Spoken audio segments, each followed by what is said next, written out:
point I'm really trying to make is, and this is what disgusts me, and I mean disgusts me with Starmer, I believe it's all about the stage with him, it's all about the show, it's all about hugging, which I can't stand. Imagine a television debate getting so heated that Eamonn Holmes, a man who's seen literally everything in his decades of broadcasting, has to physically intervene to stop people talking over each other. That's the level of fury the Alaa Abd El-Fattah situation has generated, and we're about to watch it all unfold in glorious real-time chaos. Welcome back to UK Political Insight, where today we're breaking down the absolute explosion that happened on GB News when two guests went head-to-head over whether Britain should be welcoming someone who's called for killing Zionists, and the whole thing descended into the kind of shouting match that makes for absolutely electric television. We've got Andy 12s insisting nobody cares about decade-old tweets. We've got Alice Grant saying British people are sick of ingratitude. We've got Eamonn trying to referee while making it clear he thinks one side is completely wrong. And we've got viewers flooding social media to weigh in. This is British political debate at its most raw and unfiltered. So let's dive into what happened when civil discussion went out the window and pure emotion took over. So the scene is GB News during the lunchtime show, December 26th, Boxing Day, when most people are still in food comas and wondering whether it's acceptable to start on the Christmas chocolates for breakfast. Eamonn Holmes has brought on two guests to discuss the Alaa Abd El-Fattah situation, political activist Alice Grant and Andy 12s.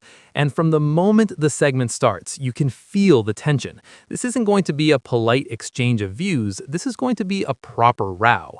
Eamonn sets the stage by acknowledging the broader context. Jewish people under siege in this country, really frightened following the attack in Manchester and what happened in Australia. He's positioning this within the wider discussion about rising anti-Semitism and community safety.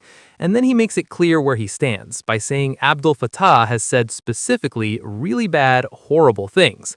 That's not neutral moderator language. That's Eamonn making his position clear from the start. He thinks the statements are beyond the pale. Andy 12s immediately jumps to Abd El-Fattah's defense with what becomes his main argument throughout the segment. He said it back in 2013, as if the passage of time somehow erases the content of what was said. Eamonn's response is perfect in its simplicity. He still said it. That cuts through the temporal excuse immediately. Yes, it was over a decade ago, but he still advocated killing people based on their political or ethnic identity. Time doesn't change that fundamental fact. Then Andy makes what's going to be a controversial distinction. He says it was about Zionists, not Jewish people, arguing that Zionism and Judaism are not the same thing, and there are plenty of non-Zionist Jews. Now, this is technically true. Zionism is a political ideology supporting a Jewish homeland in Israel. Not all Jews are Zionists, and not all Zionists are Jews. But here's the problem with Andy's argument. When someone says they want to kill Zionists, including civilians, they're not making a careful political distinction. They're using Zionist as a euphemism or dog whistle for Jews. The posts we've seen don't suggest careful political philosophy. They suggest violent hatred directed at a group defined by their Jewish identity. Andy then pivots to what he clearly thinks is his strongest point. Abd El-Fattah is a citizen. That's the top and bottom of it. The tweets were from 2013, and James cleverly added him on Twitter before he was granted citizenship in 2021, so clearly the government knew about his social media. If they had an issue, they shouldn't have given him citizenship. This is actually a legitimate point. The government did grant citizenship despite this information being publicly available. That's a failure of vetting that implicates multiple people in the decision-making process, but it doesn't address whether celebrating his return was appropriate or whether there should be consequences now. This is where Alice Grant comes in with the counter-argument, and she's not pulling punches. She's challenging the retrospectivity argument, saying just because something was done in the past doesn't mean it was right or that we should accept it now. She acknowledges that you can sympathize with someone who's been imprisoned for over a decade in a fascist regime, which is a fair point about Abd El-Fattah's treatment in Egypt. But then she pivots to what she sees as the real issue, his extremist views, particularly against citizens of this country. Alice's argument about Britain already having a massive issue with fundamentalism on Islamic sides is going to be contentious for some viewers. She's making a connection between Abd El-Fattah's statements and broader concerns about religious extremism, and she's saying we don't need to exacerbate that problem by welcoming people who show no remorse for views that are offensive and imbued with hatred. That's a direct challenge to Andy's position that the passage of time is sufficient and that citizenship status is all that matters. Then Alice makes what's going to be her strongest point.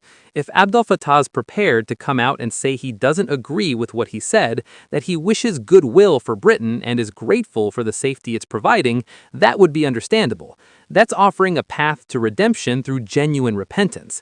But she's pointing out that hasn't happened. The apology that eventually came was hedged with excuses about being young and angry and engaged in online battles. It wasn't the kind of unequivocal renunciation that would demonstrate genuine change. Alice's final observation cuts to something visceral. British people are sick of people coming here with no sense of gratitude for what this nation provides. We're happy to provide safety and opportunity, but people need to be willing to integrate into our society. That taps into a deep well of frustration about immigration and integration that exists across a broad swath of the British public. The sense that Britain is generous, but that generosity is being taken for granted or even exploited by people who don't appreciate what they're receiving. This is when Andy 12s really loses his composure and starts speaking over Alice. He insists that John Smith down the road wouldn't care about Abd el-Fattah's return. This is a rhetorical device meant to suggest that ordinary people, represented by the generic John Smith, don't actually care about this issue, and it's only political obsessives who are worked up about it. He says he genuinely doesn't think the British public cares about a British citizen who was freed from Egypt and said some stupid, nasty things on Twitter over a decade ago. But here's where Andy's argument completely falls apart. The only way for Andy's argument to be true is if the chants about Keir Starmer at the darts are fake. The fact that Andy genuinely seems to believe people don't care suggests he's in a bubble or engaging in wishful thinking because he doesn't want this to be an issue. Alice's response is perfect in its simplicity. I do care, and I think the fact that we're talking about it shows that it is a massive issue. She's pointing out that the level of attention and discussion around this topic demonstrates public interest and concern. Things that nobody cares about don't generate this kind of debate or media coverage. Shows cover topics that their audiences care about. Andy's claim that there are so many bigger things going on in the world is the classic deflection technique. Yes, there are always bigger things happening somewhere. That doesn't mean this issue is unimportant or shouldn't be discussed. By that logic, we should only ever discuss the single most important thing in the world at any given moment and ignore everything else. That's obviously not how political discourse works or should work. Eamonn's intervention, asking whether the public doesn't care that Abd el-Fattah was imprisoned or doesn't care that he's coming back, is trying to clarify exactly what Andy is arguing. But Andy dodges, repeating that he doesn't think people care about things said on Twitter over a decade ago. And Eamonn's response, "See now, Andy, I think that's where you're wrong," is the host dropping any pretense of neutrality. He's directly saying he disagrees with Andy's central premise. That's strong stuff from a moderator. The viewer reactions that flooded social media tell you everything about which side of this debate resonated more strongly. One viewer pointed out that it's not just Jews. Abd el-Fattah is also a homophobe, asking what the excuse is for that. This highlights that the problematic views aren't limited to one group, which makes the "it was just about Zionists, not Jews" defense even weaker. If someone expresses hatred towards multiple different groups, the pattern suggests a broader problem with extremist thinking. Another viewer agreed with Alice that Abd el-Fattah has no sense of gratitude and has forfeited his right to live in this country, arguing his views are clearly not British. That's a strong statement about citizenship being conditional on embracing British values, which is a contentious position, but one that clearly resonates with a significant portion of the public. The third viewer comment about being sick of the government giving away hard-earned money to people who have never contributed anything captures a broader frustration about immigration and welfare that exists in parts of the electorate.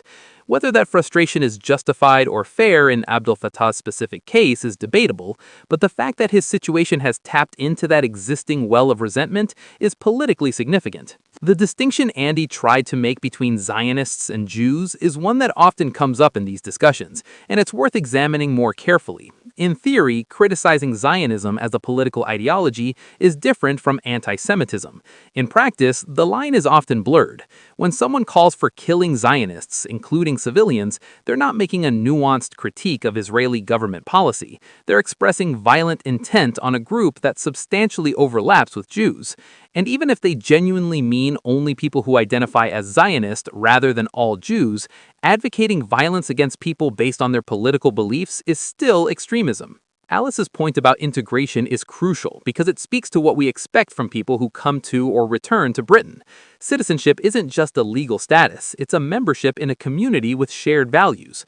Those values include tolerance, respect for different groups, and renunciation of violence. Someone whose public statements violate those values hasn't integrated in any meaningful sense, regardless of their legal citizenship status. Andy's argument that the government knew about the tweets when they granted citizenship is meant to suggest that if it was acceptable then, it should be acceptable now. But that logic is flawed. The government making a mistake in granting citizenship doesn't validate the decision or mean we should compound that mistake by celebrating the person's return. If anything, it means we should be more careful going forward and potentially revisit cases where citizenship was granted based on inadequate vetting. The over a decade ago defense keeps coming up from Andy, but it only works if there's evidence of genuine change. If someone expressed extremist views a decade ago and has since clearly renounced them, demonstrated different values, and shown they've grown, that would be one thing. But Andy's not making that case.